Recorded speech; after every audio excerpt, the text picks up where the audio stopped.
喺現今社會，科技嘅快速發展令電子產品無處不在，兒童容易受到社交媒體、電子遊戲等誘惑，由此孩子容易衍生網絡成癮嘅問題。作為家長，應該點樣解決呢個困境？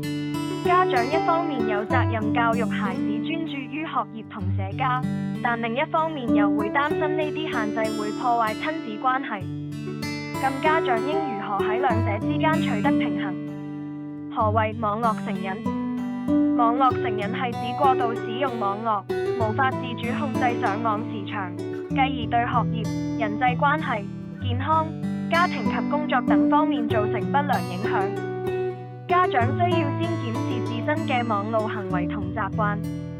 家長往往係子女嘅模仿對象，子女會潛移默化地模仿父母嘅言行舉止同習慣，所以家長需要以身作則。倘若家長自身就有網絡成癮嘅問題，整天沉迷於網絡，咁喺教導子女唔好沉迷網絡時，就會引起孩子嘅質疑，難以有說服力，導致孩子網絡成癮嘅原因。孩子網絡成癮嘅原因甚多。喺心理層面，第一，缺乏自信心。現時社交軟件越趨普遍，可以以匿名方式同人交往。孩子喺現實世界感到唔自信，而網絡世界可以將自己塑造成威武、厲害嘅身份形象，滿足自我意象嘅慾望。第二，社交焦慮。孩子喺現實世界中或者會害怕同人相處，但喺網絡世界可以隱藏自己嘅身份，所以佢哋可以自由、隨心咁同人聊天。當父母同老師沒有監督時，孩子便會偷偷看與學習無關嘅影片同網頁，無法專心上課。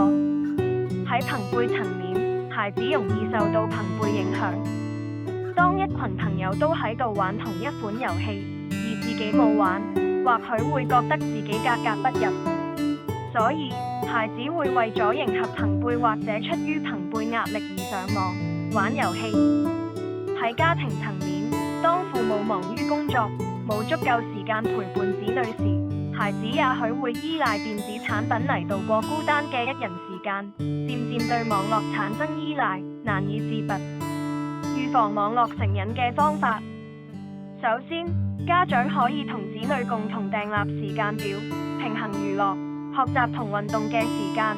良好嘅時間分配能避免孩子對電子產品產生依賴。另外，家長可以安排孩子參加興趣班。家長應先與孩子商量有邊啲興趣班係佢哋感興趣，再報名參加。咁樣可以充實時間，避免孩子沉迷上網，又能促進全人發展。再者，家長可以同子女到郊外遊玩。家長平日大多忙於工作，難以抽出時間同子女親近大自然。可以喺假日或空閒時帶同子女到大自然遊玩，感受天地萬物、自然生態，喺草地悠然談心，增加同子女嘅相處時間，可以避免子女感到孤獨同沉迷網絡。解決沉迷網絡嘅方法，第一步，家長可以先滿足孩子嘅愛與歸屬感，多啲抽時間陪伴孩子，唔好只係給予物質，避免忽視了陪伴。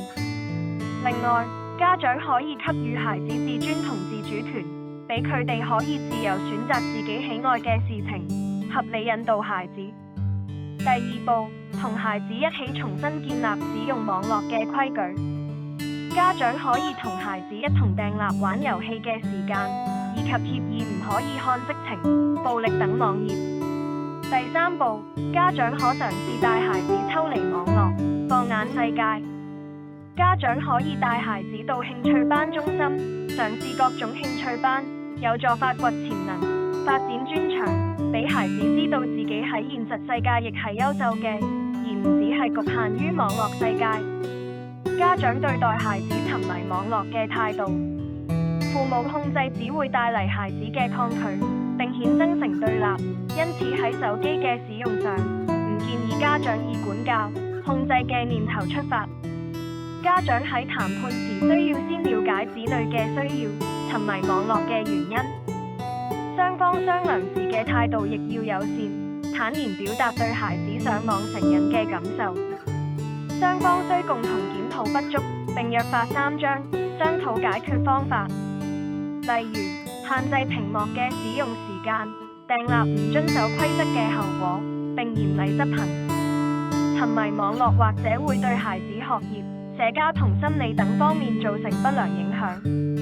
家長應該多留意子女使用網絡嘅時長，避免子女沉迷網絡。倘若子女不慎網絡成癮，家長便要盡早採取解決措施，及早將孩子拉出網絡深淵。